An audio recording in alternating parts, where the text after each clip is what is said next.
Nous avons une famille qui a perdu un père, au-delà de tout. C'est-à-dire que nous nous joignons à la famille pour encourager Bango, pour fortifier Bango. Très généralement, il s'est fait que la musique occupe quand même une place de choix. Quand nous naissons, on est accompagné de la musique. Quand nous fêtons nos anniversaires et tout ça, c'est la musique qui nous accompagne. Et très généralement, ceux qui peuvent nous accompagner, les lakaye congolais, il y a pour les loyembo. Alors, batteur en Ope loyembo, mingi loyembo yanzan. Batteur en Ope loyembo yanzan, mais ça biso oyo. Il y a un moment que nous avons appliqué juste la parole de Dieu qui nous recommande de faire cela. Et la Bible ajoute que nous devons rendre grâce à Dieu dans toutes circonstances. Il y a quand le président Tshisekedi était avec nous, nous rendions grâce au Seigneur. Et maintenant qu'il est parti, je crois qu'il est encore normal que nous revenions au Seigneur lui dire au personne qui bisoye au Kamati. Au-delà de tout, encore ce que je voudrais encore ajouter, c'est que papa Tomatana, Tomatato Kitana, tout tergiversé, tout de gauche, tout de droite. Une disparition comme celle-ci, nous avons perdu quand même quelqu'un de très important, une figure emblématique, une figure importante du pays. Nous avons vu tout le monde secouer. Cette disparition n'a laissé personne indifférent. Je reviens encore que toute la classe politique congolaise en ébullition. Je veux même ici, c'est-à-dire, je peux même prendre même encore l'exemple du chef de l'État dans son message de condoléances qui s'est dit profondément touché par cette disparition. C'est-à-dire qu'il est normal que tu as tout ça, je l'entends. J'ai fait seulement un constat, c'est que nous ne devons pas nous relayer avec Kiki. Non, c'est pas normal. Non, ça c'est pas normal. C'est pour ça que nous sommes venus. Le premier tour, nous étions avec Bakenda Michel, Henri Papa, Moulaja et les autres. Aujourd'hui, nous revenons comme je voudrais même que mon frère Baïlo s'ajoute. Le frère Baïlo Mouila qui est avec nous. Nous sommes avec Yannick Toumba, Benjamin Moulamba, c'est de la partie. Il y a également le frère Michel Bakenda qui est encore ce soir. Comme la joie était au rendez-vous. Et dans le Lengue Banzambe, on peut exprimer douleur en abusant par rapport à la personne de Papa Tshisekedi.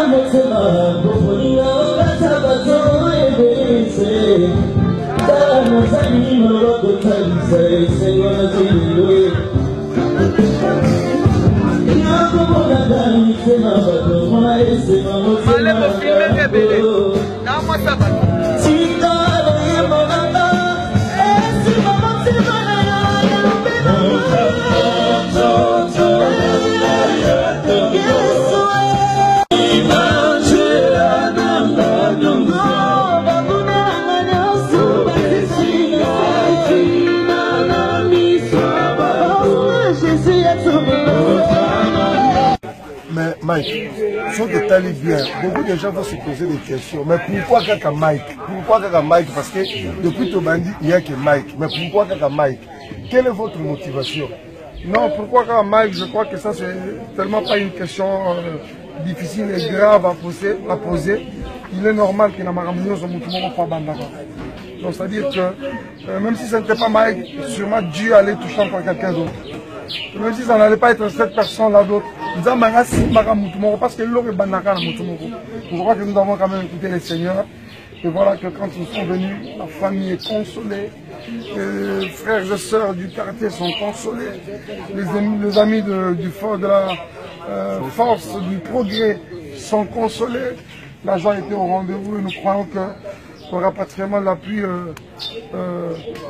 Papa Nabiso, nous serons encore là pour vous dire plus à travers la chanson. Mais les lots de la diaspora, je crois que Bomoni est un de Mike Kalambai, un de Baïlo Mouila. Donc, malgré moi, parce que depuis depuis 22 heures, Moula et Salaki ne se déranger, mais Oza Masolo, Namora Pambola, Randa Pambola qui a dit que Moula Mouké, si tu continues. De Baïlo, à Sali Bomona qui a coupé pour ça là, de Mike à Sali Obumoni a coupé pour ça là. Donc, Bino Bandeko Diaspora, vraiment baza bandeko il faut bondima pe kosoutenaka bango tala bato bandima kopartage na famille congolaise mobimba douleur parce que eloko oyo ezwi libota ya papa Etienne Tshisekedi ezali libota mobimba ya bana ya Congo. Je sais que ti lelo corps ya papa nanu bakundi ete la place oyo akozala mpona libela mais lelo bato bazanga kokontinue kolela papa Mike pazolela na biso ensemble ngo bayilo aza kolela na biso ensemble Michel Bakenda leli na biso ensemble bon na bandeko mosusu bomonaki Tumba Henri Papa baleli na biso ensemble mais bango moko bapromettre biso ke esili te. Donc ti kino toko décider place nini bakokunda nzoto ya papa bango balobi bakoaccompagne na biso na yango bokomona bandeko mosusu oyo bakoya mpo baakompagne bango lokola bazwaki mokano wana.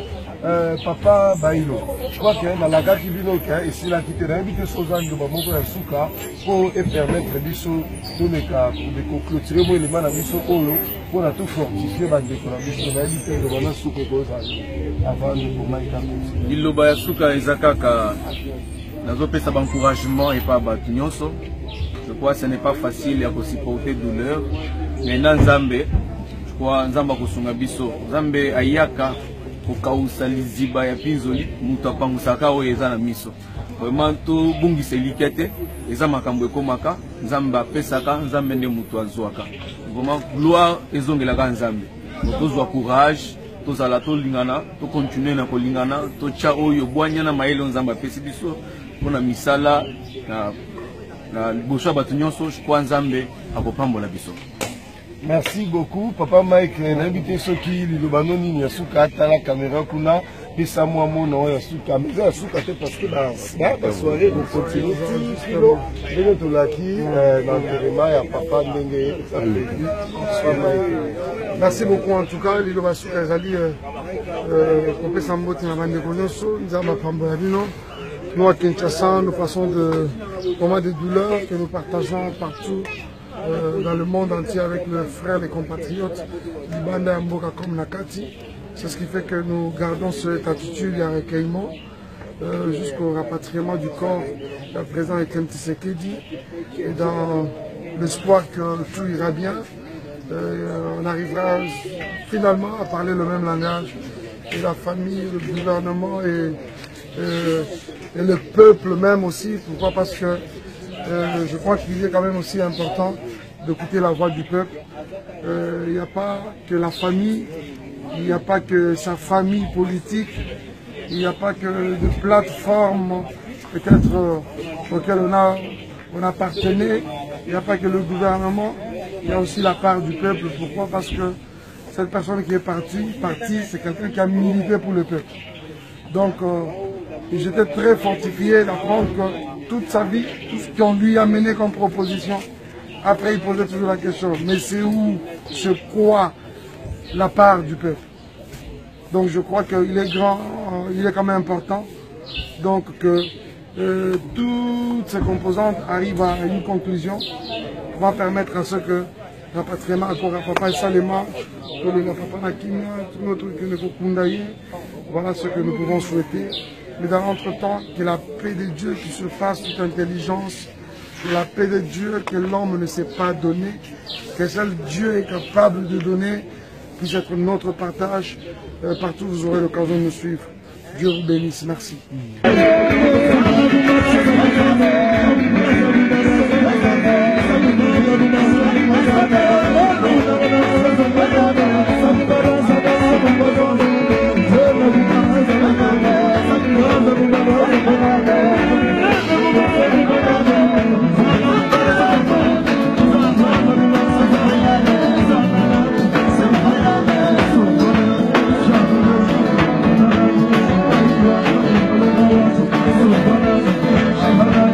Thank you.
Merci beaucoup, Bandeko. Oh, Bazozwa Libakou et Kolanda Biso, na moment où nous tenons vraiment à vous remercier beaucoup.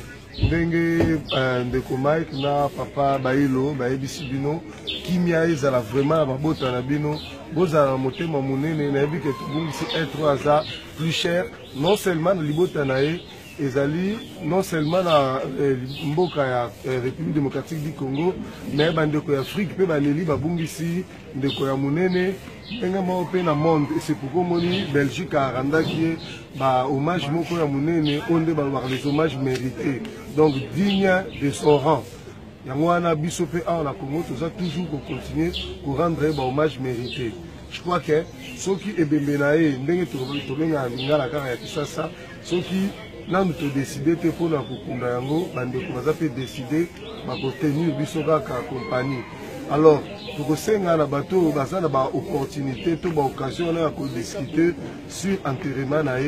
Basunga biso, basala vraiment volonté à peuple, basala volonté à libota, batia une siko elongo bani pour na rang na ye. Peut-être le lot de la dimension a été, mais je sais que de génération à génération, bako estimer valeur et dimension na ye. Na wana te remercier Bandeko Biso, Mike, te remercier Ndeko Bailo, te remercier Ndeko Michel, te remercier Ndeko Yannick, Ndeko Henri Papa, pour continuer à remercier la Baron Moussoubani. On a bien les serviteurs, juridical, majeur d'agence. Je crois que Bolanda a l'image, Talaka, te remercier Ndeko Roger, son moto, avec la caméra, il y a bien Kula, toujours à la une, comme ça l'exclusivité. Te remercier Omar Asoko, merci, Botika Malam, pour continuer. Force du progrès, peut Babini, le système Gara, dans sa chichi. Mike n'a même pas dans sa chichi. Vraiment, moi je voulais vraiment dire grand merci à la famille, je vois. Mais vous ne pouvez pas citer les nouveaux orchestres. Lina Mouvaro, qui a été pour beaucoup qui a été vraiment pour beaucoup pour la rencontre. C'est la première comme celle-ci. Donc merci à Shekina Musique. Merci à l'orchestre Dieu de ma vie, à Ndeko Michel. Merci à l'orchestre à Ndeko Bailo. Comment on dit le nom? Bisson Ardent. Merci également à l'orchestre à Ndeko Yannick Tumba. Donc que Dieu nous bénisse. Merci beaucoup. Tokutana Bambalao, M. Zali. Force du progrès, toujours.